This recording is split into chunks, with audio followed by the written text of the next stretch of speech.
The alien hunters had traversed countless worlds, their reputation striking fear into the hearts of the fiercest creatures in the galaxy. They had seen planets where entire species were eradicated by their presence, where not a single animal or being was strong enough to stand in their way. But nothing had prepared them for Earth. As their spacecraft entered Earth's atmosphere, the hunters believed they had come to a simple, primitive world, an easy hunting ground, a planet full of lifeforms that they could capture or study, perhaps even hunt for sport. What they did not know was that Earth was a death world, a place where the very soil, sky, and creatures seemed to breathe danger. The hunters believed they had found a planet teeming with simple prey, but they were gravely mistaken. The Deathworlder was the first sign that Earth held something far beyond their understanding. It had been the hunters' first mistake to approach the planet without first understanding the true nature of the creatures that inhabited it. They watched from their hidden position as the Deathworlder, a massive figure towering over everything in its path, moved through the dense forest. It was unlike any species they had encountered before. The hunters, cloaked in their advanced technology, observed in silence, hoping to learn more about the creature before making their move. It was playful. At first, the hunters couldn't understand what they were seeing. The Deathworlder interacted with the creatures of Earth in ways that left the hunters baffled. It played, not with weapons or tactics, but with raw, primal strength. The Deathworlder's movements were fast, deliberate, and fluid, each step as if it were part of a greater plan. Yet there was no weapon in its hand, no armor to shield it from harm, nothing that marked it as anything more than an ancient being, yet it radiated an aura of unimaginable power. The hunters could not help but be drawn to it, though they knew they should retreat. The Deathworlder's play was not the harmless kind they had imagined.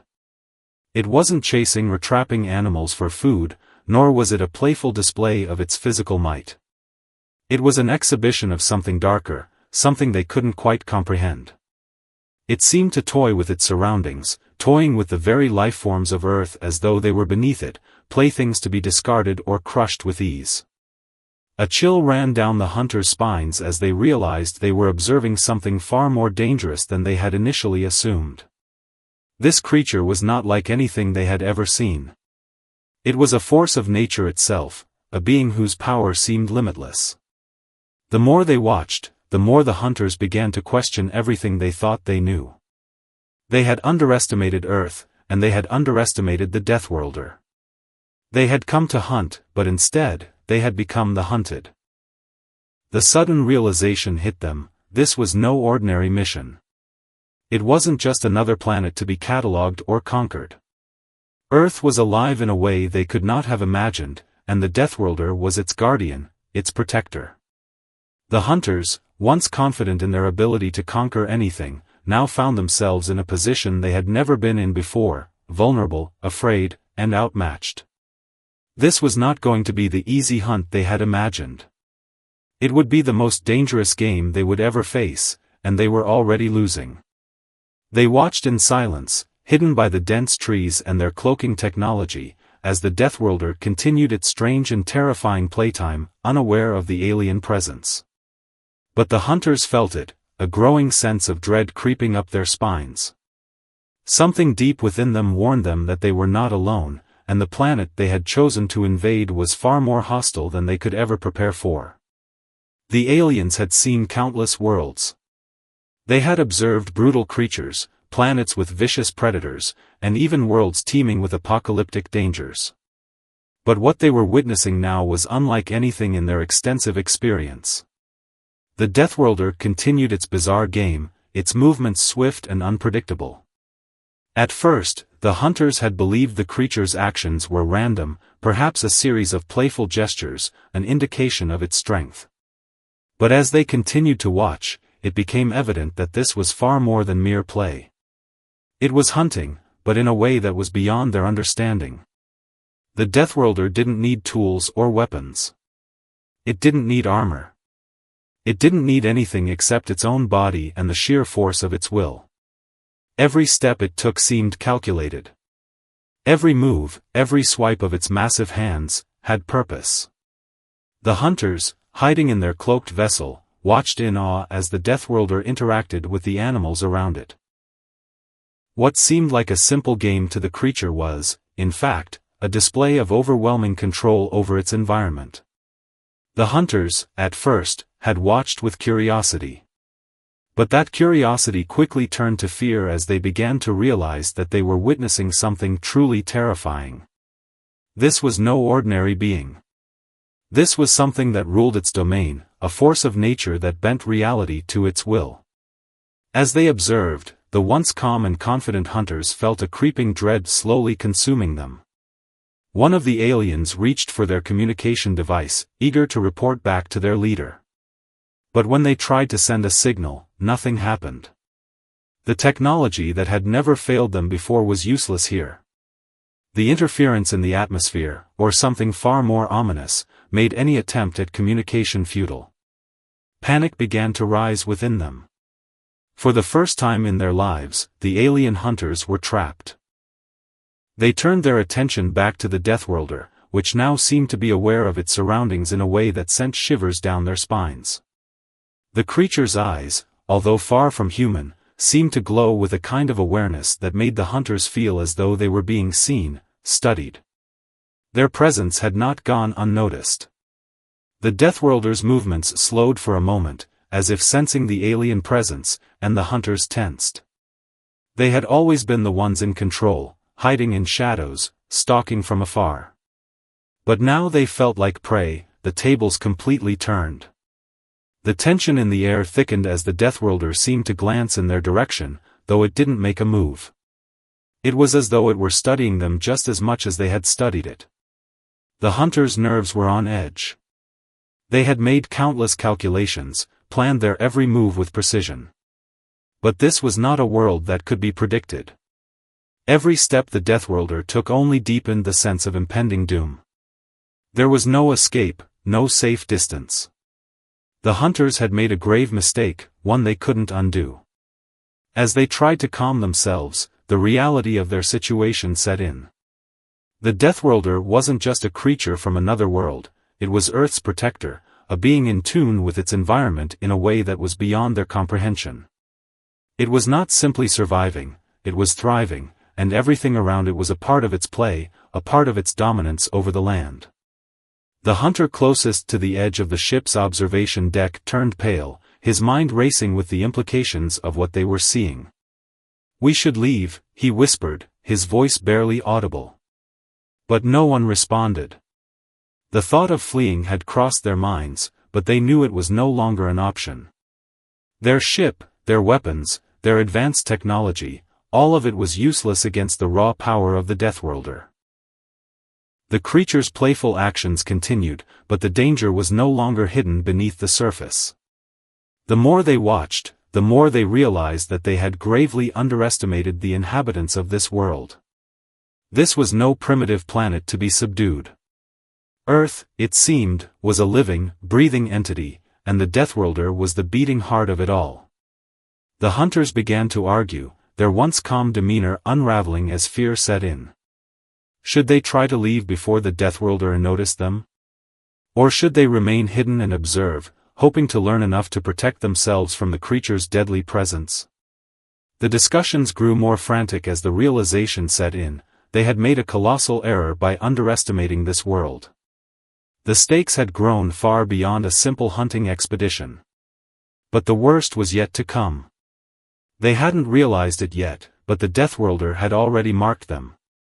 It had noticed the alien presence and, in its own way, had begun to plan its next move. The Deathworlder's playtime had just begun, and the aliens were the newest toys in its game. As the hunters huddled in their observation deck, the air around them felt heavy. The fear they had been trying to suppress now clawed at their minds, twisting every thought into a frantic rush of possibilities. They had been wrong about Earth. They had been wrong about the Deathworlder. And now they were beginning to realize how completely outmatched they were. The Deathworlder moved again, this time with a deliberate grace that unnerved the hunters. Its motions were fluid, natural, too perfect to be a simple product of evolution. It wasn't just a predator, it was something more.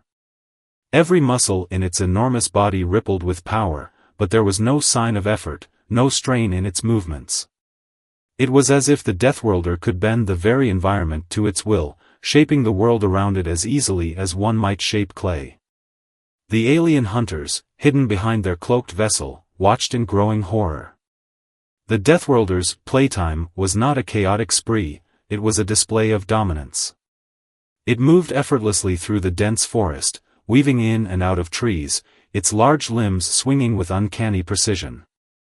The creatures of the forest, once seeming so large and dangerous to the hunters, now appeared almost comically weak in comparison. One such creature, a towering beast with thick, muscular limbs, charged at the Deathworlder, its roar shaking the ground beneath it. The Deathworlder didn't even flinch. With a swift movement, it grabbed the creature by the throat, lifting it off the ground with one hand. The hunter watched in stunned silence as the creature squirmed, trying to break free, its claws flailing in the air. But the Deathworlder's grip was unyielding. With a quick, efficient motion, it twisted its wrist, snapping the creature's neck as though it were no more than a twig. The hunters, unable to take their eyes off the scene, were left in stunned disbelief. This creature, this Deathworlder, wasn't just surviving, it was thriving in a way no other being they had encountered could. It didn't need to fight for food, nor did it need to avoid threats. It was in complete control of its surroundings, a master of the world it inhabited. The very air seemed to shift with its presence. Then, as if to demonstrate just how easily it could handle any threat, the Deathworlder tossed the dead creature aside and turned its gaze toward the trees surrounding it. The alien hunters felt a chill run through them as they realized the Deathworlder was aware of them. Its gaze was not focused on any particular being, but the sheer intensity of it made the hunters feel as though they were standing directly in front of it, exposed. The Deathworlder's eyes, deep and primal, seemed to pierce through the cloaking technology, as though it were scanning the very air for any trace of its watchers. The alien hunters held their breath, praying the creature wouldn't notice them. But even in the distance, the Deathworlder's senses were far beyond anything they had ever encountered. It could smell them, feel them, as easily as a human might sense a shadow moving in the dark. A sharp sound broke the tension, a tree branch snapping in the forest. One of the hunters, trembling, had made a mistake. His hand had brushed against the side of the ship, causing a faint noise. The sound was barely audible, but it was enough. The Deathworlder's head snapped toward the direction of the noise, its eyes narrowing. The air seemed to still in that moment. The creature's movement slowed, its gaze locking onto the ship, and for the briefest of moments, the hunters believed that time itself had stopped. Fear flooded their minds. They had been spotted. The creature's gaze lingered, but then, to their relief, it turned away. It hadn't moved closer, hadn't attacked. Instead, it returned to its play, as though it had already decided that the alien hunters weren't worth its time. The hunters breathed a collective sigh of relief, though the feeling of dread had not left them. The Deathworlder knew they were there, and it had decided, for now, to leave them alone. But that decision came with a chilling realization: the Deathworlder wasn't afraid of them. It didn't see them as a threat. It saw them as something beneath its notice, something that could be dealt with at any time. The hunters weren't hunting this creature, it was hunting them. They were the prey in its game, and it was simply toying with them. As the Deathworlder continued to move through the forest, the hunters couldn't shake the feeling that it was not only aware of their presence, but toying with them, testing how far it could push them. This wasn't a simple hunt. This was something far more terrifying, a game, and the Deathworlder was the master. The hunters realized they were not in control of this mission. They were in the grip of something far beyond their comprehension. For the first time in their careers, the alien hunters were beginning to understand what true fear felt like.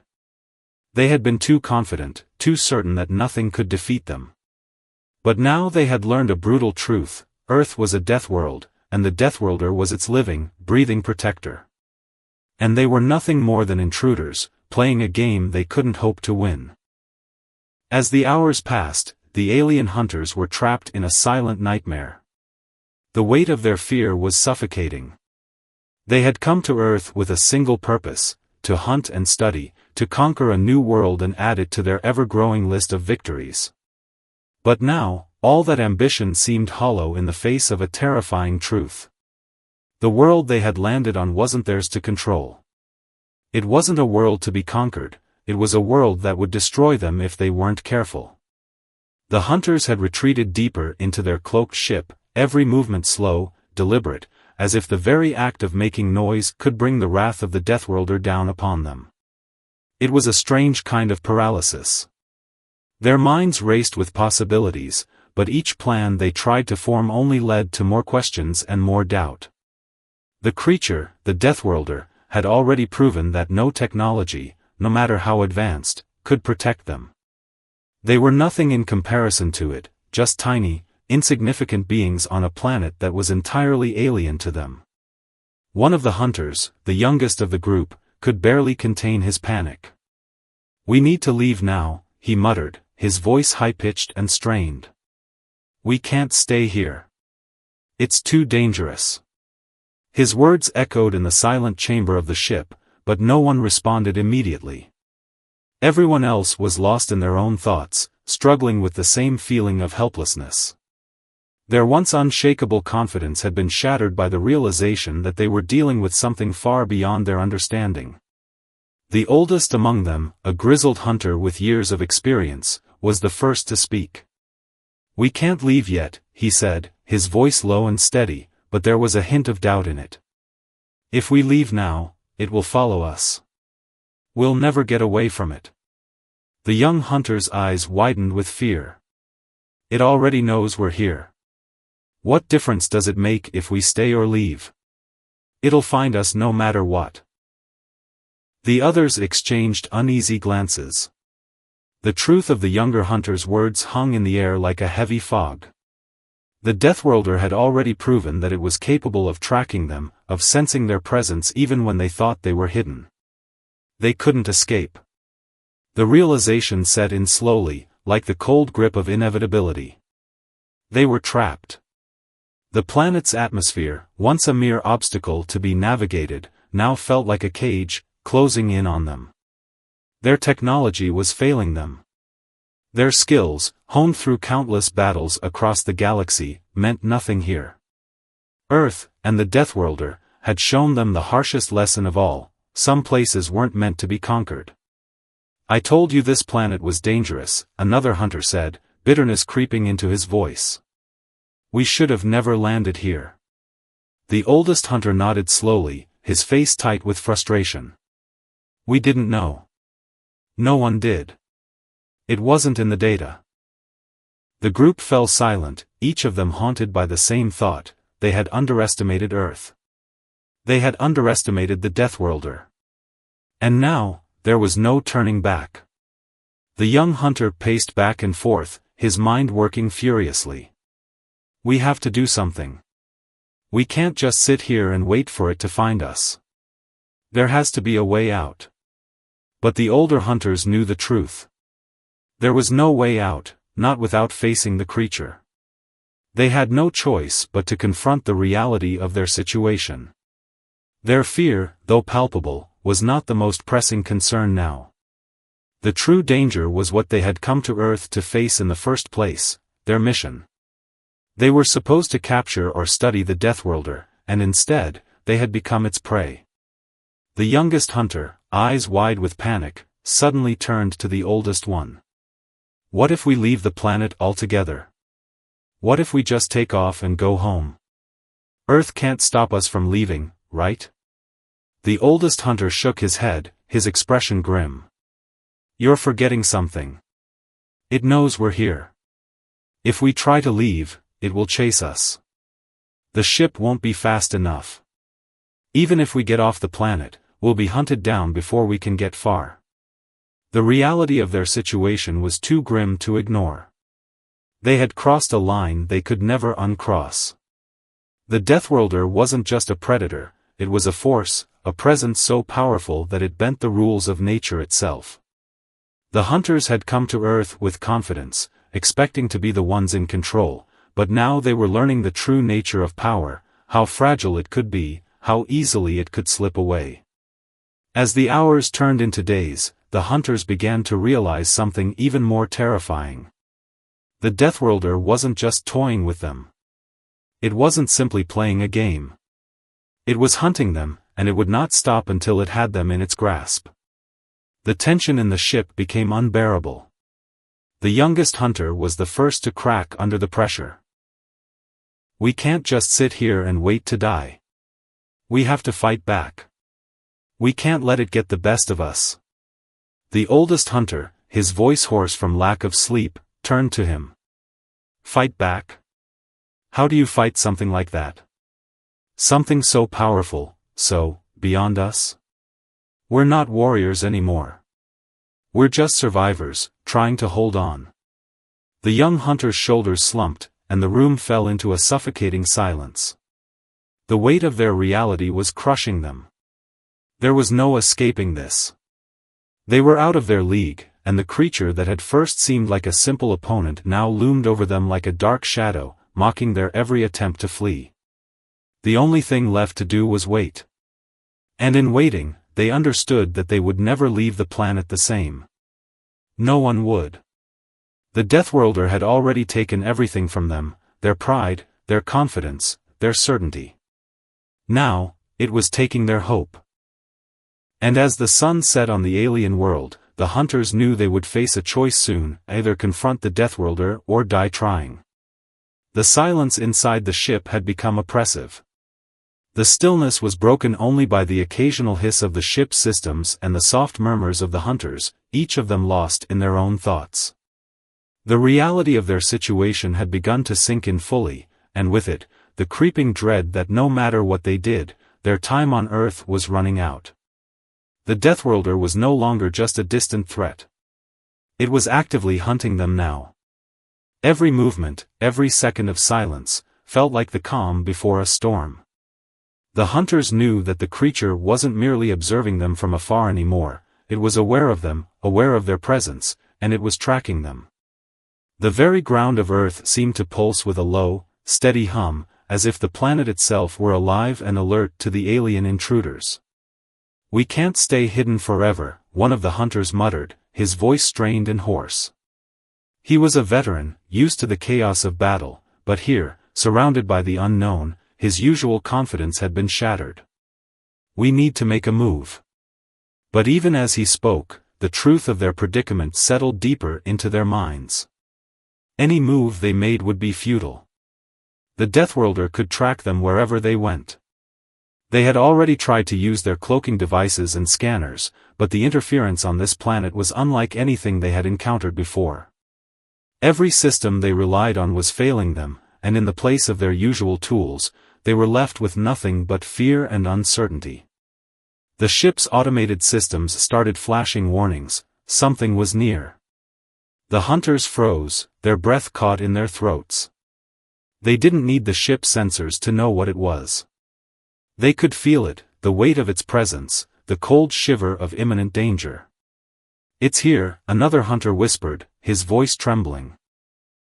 A shadow passed outside the ship's hull, the shape of something large moving with terrifying grace. The Deathworlder was closer now, too close. The hunters exchanged panicked looks, and in that instant, the plan they had been trying to hold on to dissolved.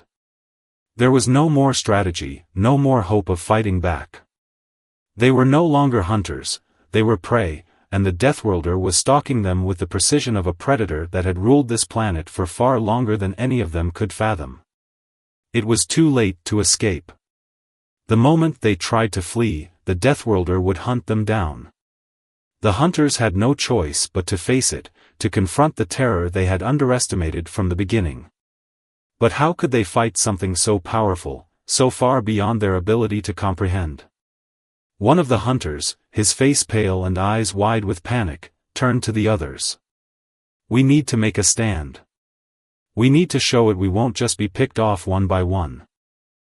The oldest hunter, his mind still trying to process everything, shook his head. "It doesn't work like that. It's not just a fight. This is something else. His voice was a low murmur, full of resignation. The words felt hollow, empty. They had been fighting all along, fighting the impossible, fighting their own fear. But now, with the Deathworlder closing in, they realized that their fight had never truly been about survival. It had been about something more fundamental, understanding that they were not the apex predators in this world. The Deathworlder's movements were too quick, too precise. The hunters could hear its footsteps now, the soft crunch of leaves and twigs beneath its immense weight. It was near. Every sound made the hunters flinch, every vibration in the air made them shudder. They were surrounded by a predator that was playing with them, testing their limits. One of the hunters, desperate to take any action, moved toward the ship's controls. "I'm going to try to launch. Maybe we can get some distance." But the oldest hunter grabbed his arm, stopping him. "No. Don't. You'll only make it worse." The young hunter pulled away, his eyes filled with panic. "What do you mean? If we stay here, we're dead. We have to do something." "Listen to me," the oldest hunter said, his voice steady, but filled with an urgency that none of them could ignore. "The Deathworlder isn't just hunting us. It's learning. It's studying us, understanding us. It knows we're scared, and it knows what we're capable of. If we make a move now, we'll only be giving it what it wants." The words hit the hunters hard. It wasn't just about surviving anymore. They were in the grip of something far greater than any predator they had ever faced. The Deathworlder wasn't just hunting for food or sport, it was studying them, learning their weaknesses, and waiting for the moment to strike. For the first time, the hunters truly understood the nature of their situation. They were not just dealing with a single creature. They were dealing with an intelligence, a force of nature that had been shaped by the very world they were trying to conquer. The more they fought, the more they resisted, the more they fed the Deathworlder's need to test them, to push them to their limits.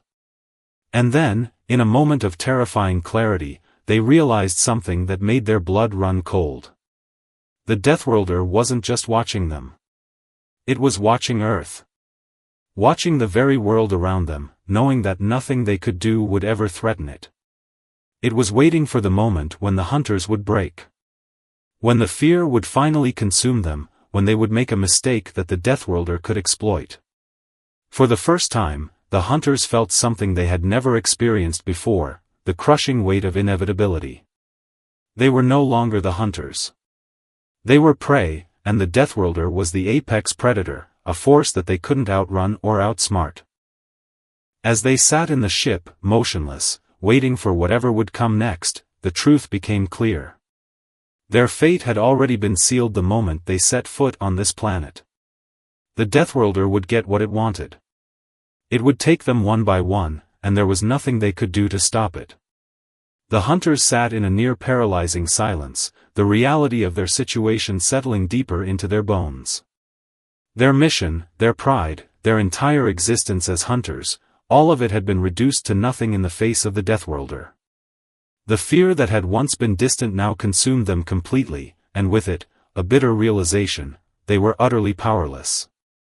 The young hunter, still shaking with fear, stared out of the observation port at the darkening landscape. The shadows stretched longer with each passing second, the atmosphere growing thick with the same oppressive sense of doom that had been building ever since they landed. The Deathworlder wasn't just a creature of power, it was something more. Something ancient. It was part of this planet, a force embedded in the very fabric of Earth, and they were trespassers, unaware of the rules of this dangerous world. "How did we get here?" the young hunter muttered, his voice broken. "We were supposed to be the predators. We were supposed to be the ones in control." His words hung in the air, filled with regret.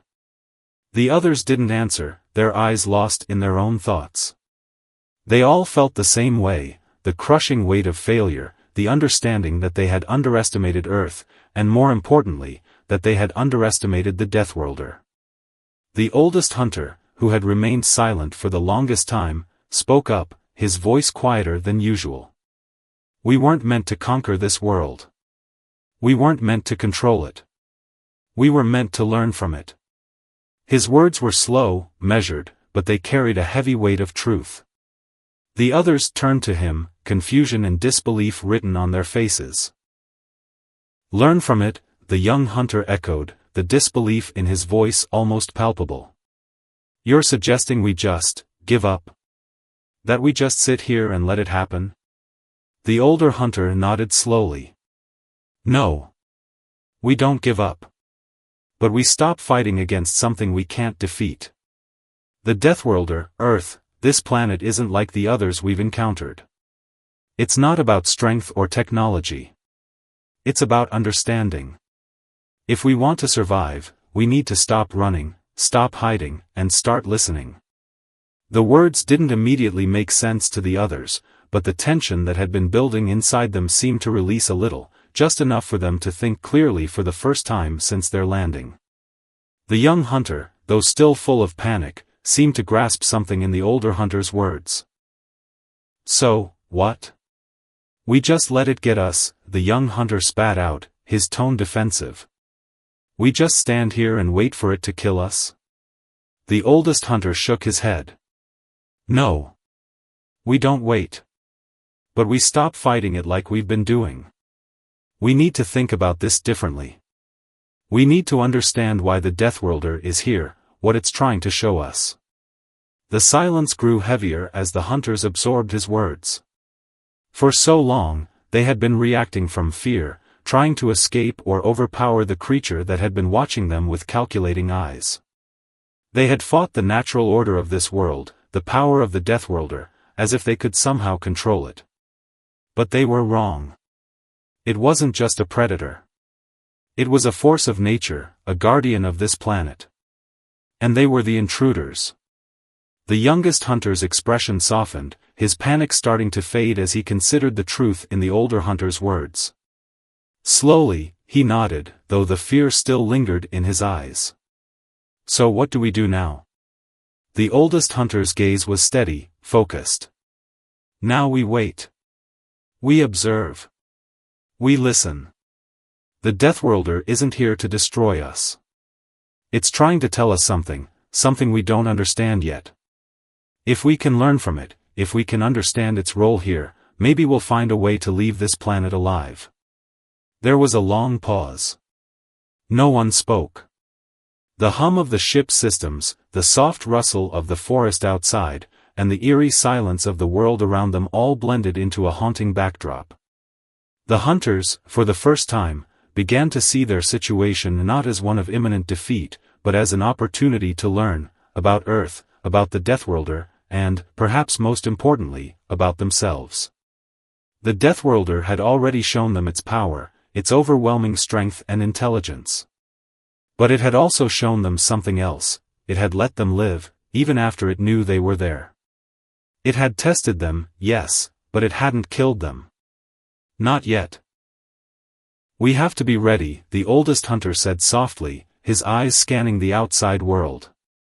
We can't let our fear control us. If we truly want to survive, we need to change.